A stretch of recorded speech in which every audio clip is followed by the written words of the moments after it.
Olá, bem-vindo! Hoje eu vou falar um pouquinho sobre aquelas situações de busca angustiada por um corpo perfeito, né? Para começar, vamos pensar um pouquinho o que seria um corpo perfeito. Eu acredito que é uma coisa que não existe, tanto pela impossibilidade de perfeição, que a gente sabe que, né? Como pela subjetividade do termo perfeição. Para uma pessoa, um corpo perfeito é um corpo mais esbelto, para outra é um corpo mais musculoso, para outra é um corpo mais cheinho aqui, mais cheinho ali. Totalmente subjetivo, cada qual tem o seu objetivo, sua necessidade, né? E hoje eu estou mais aqui para falar daquelas pessoas que têm essa busca angustiada por um corpo perfeito. Por que será que isso acontece? Por que será que elas entram em regimes, né, horrorosos, em ginásticas que também que fazem mais mal? Né? E quando eu falo de um regime horroroso, é aquele regime que não está beneficiando, aquele regime exagerado, aquele regime sem sentido, fora de propósito, com elementos e rotinas, né, que causam dano à saúde, ginástica, cirurgias plásticas que acabam tendo um efeito contrário ao desejado. Por que muitas vezes as pessoas entram nessa busca de um corpo perfeito de uma forma tão angustiada?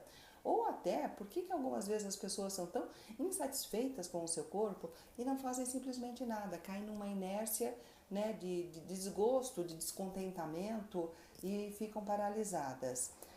Primeiro vamos entender por que será que acontece essa busca, por que o corpo é eleito como aí o foco de descontentamento. Eu acho que muitas vezes pode ser uma escolha de uma certa forma até aleatória. Muitas vezes o descontentamento está em outras áreas da vida. A pessoa pode estar descontente com seus relacionamentos, com o caminhar da sua vida, com a falta de objetivos, com a falta de perspectiva. Ela olha para frente e fala: gente, que futuro que eu tenho? O que tem para acontecer na minha vida? E esse descontentamento difusa, com dificuldade de identificar o que, ou às vezes a dificuldade de lidar com coisas que num primeiro olhar não tem uma solução, como por exemplo a perda de uma pessoa querida, não tem como retornar essa pessoa. Então, na dificuldade de lidar com isso, é possível que algumas pessoas mudem o foco do seu descontentamento e o corpo pode ser o escolhido por alguma razão pessoal aí, né, de cada um. Então, o que fazer quando a pessoa está nesse momento de descontentamento, de busca desenfreada por mudanças ilógicas no seu corpo? Em primeiro lugar, é se entender, parar um pouquinho, se conhecer, olhar para dentro de si mesmo, procurar qual é a sua real insatisfação e ver o que tem de lógica no que ela está fazendo e no que tem de provocar uma piora em si mesma, né? Nessa busca desenfreada por coisas que às vezes pode trazer um resultado totalmente oposto que a pessoa está procurando. Então, acho que o primeiro ponto e o principal é procurar identificar exatamente o que acontece consigo, né? O que não está bacana na sua vida?